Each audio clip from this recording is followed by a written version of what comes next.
This is Cruise Radio. I cruise a lot, and I always sail with travel insurance. You should, too. Get a free quote today at tripinsurance.com.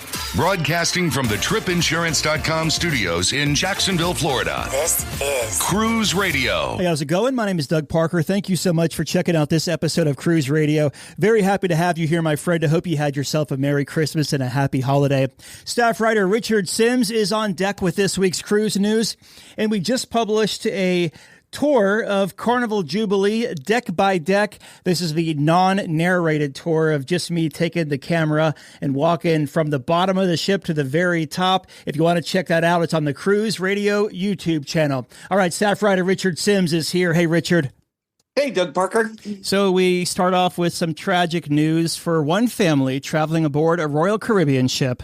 Yeah, a 41-year-old man went overboard during a Christmas week cruise on Vision of the Seas.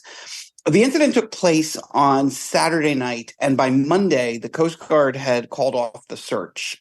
This was after they combed an area covering about 1,600 square miles. The ship had sailed out of Baltimore and was about 125 miles off the coast of South Carolina when the incident took place. Passengers, there were various reports around the internet, and passengers said that the initial announcement, the Oscar starboard, was heard around 7 p.m. And then shortly after that, they were told what was going on and that the search was underway.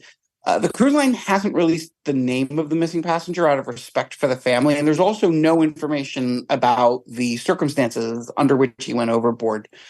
There's never a good time for a family to be hit with something like this. But, geez, when you're on vacation and celebrating Christmas and, this is going to be there every Christmas for the rest of their lives, this is just the worst. It's, our thoughts have to go out to that family. And a town in France has been using a decommissioned ship to help house homeless people for the winter months.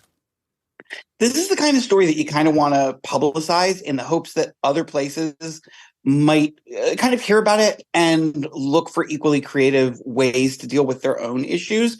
So in the Bordeaux region of France, they've taken a former cruise ship, and it's not like one of the big cruise ships that we think of. It's sort of more along the lines of a river cruise ship. But they've taken it and turned it into a winter shelter for the homeless. It's a temporary shelter. And there's a procedure in place. You call a phone number and get approval. And once you do, you're assigned to either a single or a double berth on board. You can stay on board from 4:30 p.m. until 8 a.m. And, they'll feed you and all of that. And then you leave in the morning. Everyone has to leave by, I think it's 8 a.m. so that they can clean the ship and do whatever else needs to be done. And you can stay for up to 2 weeks with extensions possible under certain circumstances. So what that means is for 2 weeks, once you've been approved, you can basically go every day at 4:30. You have to go somewhere else, during the day. But at 4:30 in the afternoon, you can go get on the ship and you have a place to stay and you have a meal and that whole thing. It's all paid for by the state. And as one local representative said, it's not a permanent solution, but with about 100 people at a time being given a place to stay, it's definitely a start. We've heard about this kind of thing being proposed before. There was actually a suggestion late last year in 2022. New York City was kind of eyeing the possibility, but it was shot down by a coalition of several different groups who, sort of their main concern seemed to be how people who were sheltered on a cruise ship, let's just say the Norwegian Gem for, not that the Gem was in consideration, but I'm just picking that out of a hat. Let's just say a ship about the size of a Norwegian Gem was docked at the pier in Midtown Manhattan and could take people on board, and they were doing the same kind of thing. The concern that these groups had was, well, that is not the most convenient location in the world. How are they going to get to school and jobs and things like that? So, that was sort of one of the primary reasons that it was shot down. But honestly, that's sort of putting the cart before the horse, because it's winter and people are freezing outside, and maybe to give them a place to sleep and regroup and then figure out how to get them, to school or shelter, or to, figure out a way to repatriate them, but at least get them off the streets and give them someplace warm. I think the last thing they're really concerned about is the location of that. And also, not for nothing, but I don't think the Midtown Manhattan terminal is all that inconvenient. There's great transportation in that area.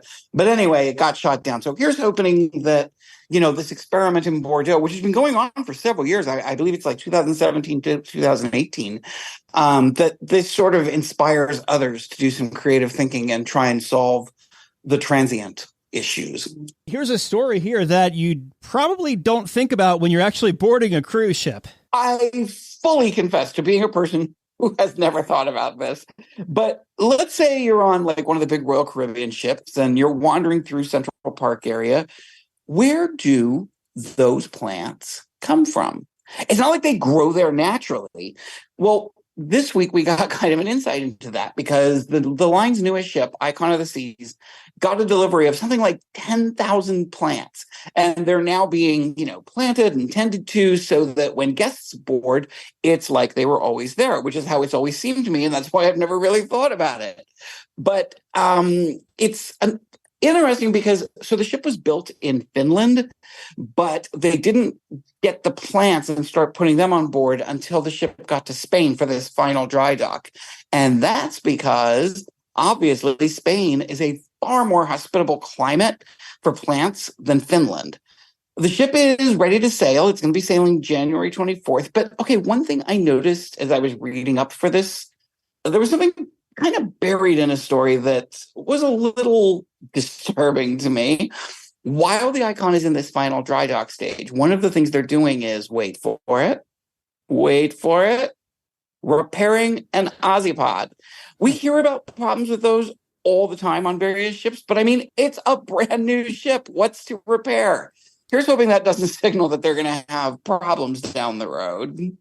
And a Norwegian Cruise Line ship is changing multiple itineraries. Why is that? Well, that's a very good question. As is often the case when we do news, there's the reason they say, and then there's the reason that I, as a cynic, come up with. So it turns out this is the Norwegian Sky, and it's impacting her 2023-2024 winter program, starting with the January 29th sailing. There's a bunch of sailings from January 29th through April 20th or so of 2024 that they are making changes to the itinerary, and they're dropping some ports, and they're going to be going slower.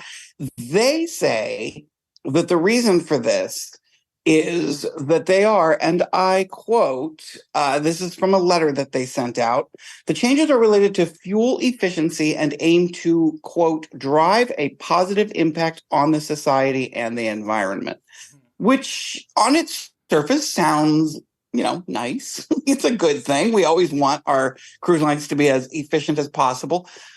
But it raises questions for me, like, if that is the reason, then why don't you adjust all the itineraries on all the ships to be more efficient? It seems very suspicious that it's just these like 6 or 7 sailings on this one ship. They went on to say, we are committed to providing the best vacations at sea and have been working tirelessly to continue to elevate the quality of our offerings and overall guest experience while driving the positive impact on society and the environment as we optimize itineraries for fuel efficiency. And then they explain that they have made this change.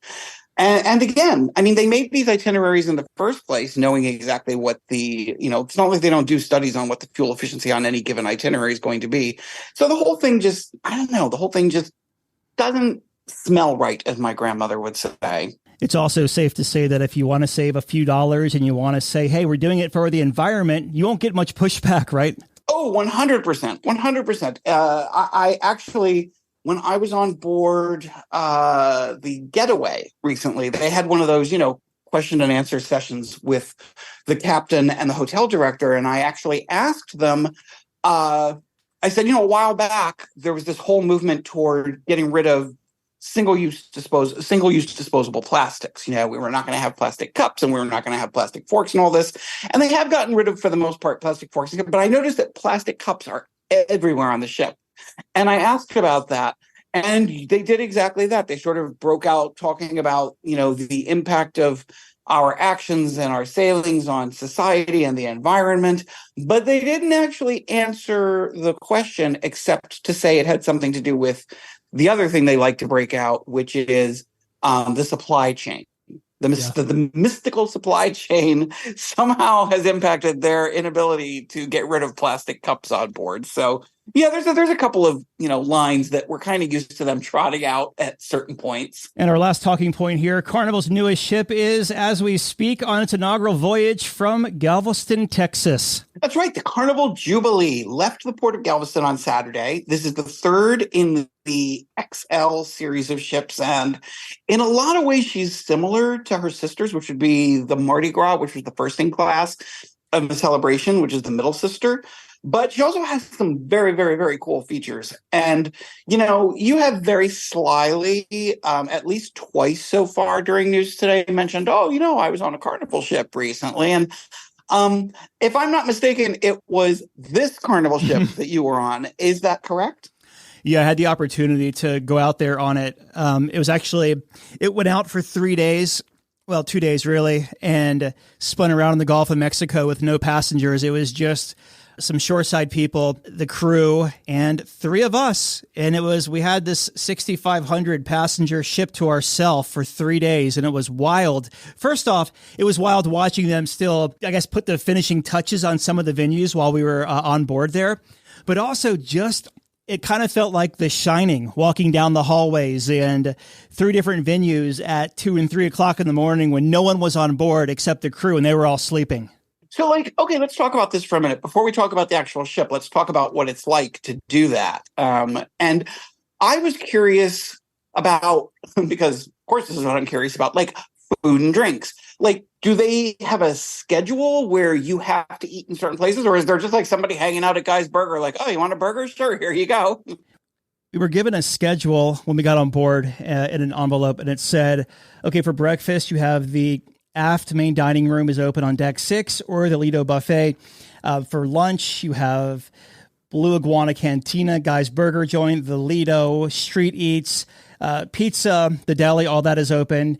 And then at dinner time, pretty much any venue you wanted to go to was open because it was all a dry run. Because remember, all these crews came from different ships, so you have to make sure everyone's in sync for when passengers come on board. But yeah, everything was open at night, just like a normal functioning ship. I mean, the Alchemy bar was wide open with our buddy there, and he only had 2 people there, but they were serving drinks. Dr. Ink's down there in the Currents area, the Mermaid bar, that was all open. Yeah, it was wild. It was a fully functioning ship with legit 50 people from shoreside and 3 of us on there. And it was a great experience, very fortunate, very blessed to even be able to do it. But just to see the action and what it's like gearing up for this big startup, because they go from having 3 people on board to 6,300 the very next day. That's one heck of a transition. That is a dream to me. So when you let's say the 3 of you who are on there and the 40, 50, whatever shoreside people, you go into the main dining room to eat. Is it the 53 of you alone in a dining room? Yeah, but not even that many people, because you also had the Lido to eat as well. And we had 2.5 hours, so people were coming and going as they please. Other places, I think we were the only table at Rudy's Sea Grill one night. I was the only person at Guy's Burger for an hour during lunch one day. I was working up there in one of the quarter booths. I mean, the Coastal Pizza, the beach buns, the deli right there next to pizza on deck 8. It was just, you never see the deli or a Carnival pizza place with no one in line. That's incredible. Well, let's talk a little bit about the ship, because I've told you before that as we, I've looked at a lot of your pictures and videos from the ship. I loved Carnival Mardi Gras. It was the first ship, as regular listeners know, it was the first ship that I ever loved the idea of enough that I got on a plane and flew to it. I usually don't do that. And I loved Mardi Gras. Celebration, when it came out, it didn't have the same effect for me. I didn't look at it and go, it was it was okay, but it didn't seem anything all that different from Mardi Gras. When I looked at your footage and photos from this ship, from Jubilee, the same reaction I had on Mardi Gras. It's beautiful. It's similar but different, and it just had a really like it's beautiful. It is a beautiful, beautiful ship. When you think about like one or two of the things that really stand out about this ship for you, what would they be? Probably those two zones. As far as venues, probably the Currents venue on deck 6, you have Dr. Inks and a lot of fun drinks that are there. I actually had one that was Swedish fish and pop rocks. Kind of weird, but that was the combination. And it was actually really good too.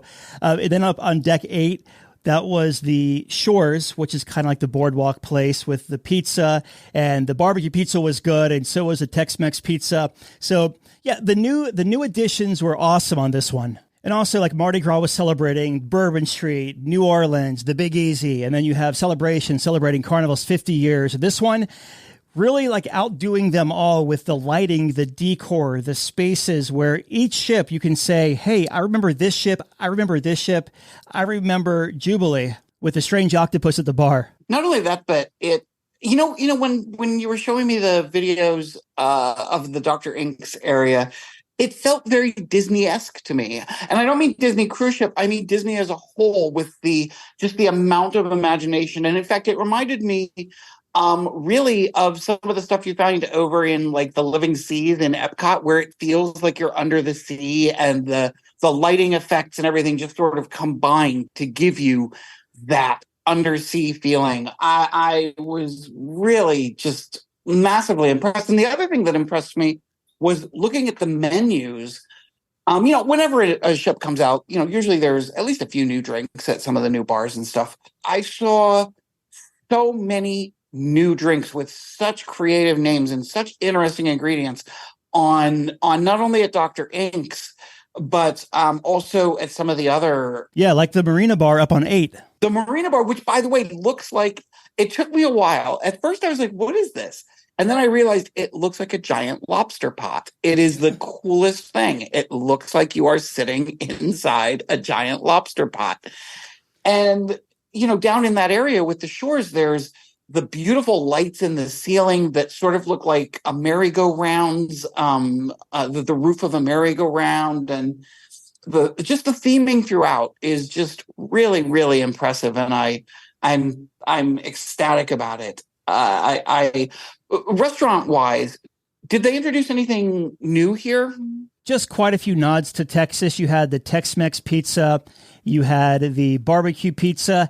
I can't remember if they served pulled pork at the deli, but that's on there now. They might have always done it. I don't know. There's a beef and cheese sandwich. Again, not a real big deli eater on Carnival, so I'm not really sure if these were already on there or if these are nods to Texas as well, but definitely a couple. I think the hot dog thing is new, right? Like the 6 or 7 different kinds of hot dogs at Sea Buns? Yeah, is that what it was called? Before. I can't remember. Hot buns. No, beach buns. Beach buns. Yes. Hot buns. Yeah. It was just, I could talk about it all day long, but the real testament is what is it like when it has 6,300 people on board, right? Because I had a private yacht to myself for 3 days. So this is, I can't wait to hear what people have to say and what it's actually like with crowds, congestion, and just the overall reaction. Two things that really surprised me about, and again, this is from looking at pictures and video. I, unlike you, did not get to be on it with like 3 people. But 2 things that really jumped out at me were the Golden Mermaid Bar, which, that bar has been on, it was the Brass Monkey or the Gold Monkey or something on Mardi Gras, and it was something else on Celebration. But I really kind of expected where that beautiful gold chandelier is in the middle of the room, I kind of expected that to be a mermaid, somehow like there'd be a mermaid in there somewhere, and there wasn't. But what there is everywhere, and I think this is so cool, is so Dr. Inks, as you mentioned, is an octopus. And there are like various octopus built into the bar, octopi, I suppose. But the octopus theme really carries throughout other areas of that section. Like there was an octopus wearing sunglasses in the Golden Mermaid's mural. And even Christmas-wise, there was a Christmas tree that had giant octopuses on it. And when they hung the wreaths for Christmas, the streaming wreaths, they used giant octopuses as clips. And I just thought, that's a real attention to detail that, if I'm being really honest, I don't normally associate with Carnival. It really was. It's like I said, it's a Disney level of attention to fun details. I'm just really impressed by that. I think one thing to say, too, is when a cruise line launches a series of ships in a class, for instance, Celebrity just launched their 4th Edge class ship, Celebrity Ascent. All those ships are pretty much the same. Well, the first 2 are a little bit different, but not much. All the Oasis class ships, basically the same, where you could go on one of them and be like, I don't remember it. I have been on all of them. Was I on Symphony, Harmony, Oasis, Allure? Whereas this one, you have the different zones. So you have the same ships. Basically, the hardware is the exact same. But Mardi Gras, you have New Orleans. You have celebrating Carnival's legacy on Celebration. And you have the currents, the shore, the sea life on this one, where you say, oh, I was just on Carnival Jubilee. Completely. They really feel like individual ships. And you're right. A lot of the ship is the same. A lot of things are in the same place. But even, for example, the staircase that leads from Emerald's up to the Alchemy Bar, that there's just this beautiful, it's glass fish that look as if they're swimming in a spiral, almost as if they're caught in a water spout, up to the next level. It's something I've never seen on one of their ships before. I've never seen on any other ship before. It just, I'm so excited. I feel like this is a ship where the designers were like kids in a candy store, and someone said, okay, go do whatever you want. And they did, and they had fun. And, Carnival ships are called the fun ships. And this seems like a really true embodiment of the fun ship. And I sound like I'm a freaking commercial for, the Carnival Jubilee, but I don't remember the last time I found a new ship that exciting. The ship is pretty much, aside from the decor inside of the different themes, it's more of a carbon copy of Celebration, except like Emerald's, where they used to have all these booths. There's no booths now, and it allows them to put, well, for one, more people, but also more tables. Oh, that's interesting. I also, when I was on Mardi Gras, I did not feel as if Emerald's was appreciated. I went there twice at least, and there was nobody there. There was never anybody there. So I'm glad to see them continuing with this, because I'm hoping that it is more successful than I have in my mind as being, because I think Emerald's is a really fun restaurant. And I mean, they've invested quite a bit in this partnership since he is their chief culinary officer. So you want to see that succeed. That and the jambalaya at Emerald's restaurant on the ship is $5, and in Vegas at the MGM Grand, $33. Yeah, you will not go hungry. I mean, we always say you won't go hungry on any ship. This ship has a lot of good food, and I mean, there's a lot of free food too. It's not just a situation where they put a lot of restaurants on and they're all I think Carnival probably has, again, I sound like an ad for Carnival, which is funny because I've only done like 2 or 3 Carnival sailings. But I think Carnival has more free food than maybe than any other line. I mean, when you think about Guys and Big Chicken and the buffet, and I know there's like several other, the street eats, and they're all free, and you don't find as much. I find more places are moving toward increasing their specialty restaurants as opposed to their, like, for example, Holland America.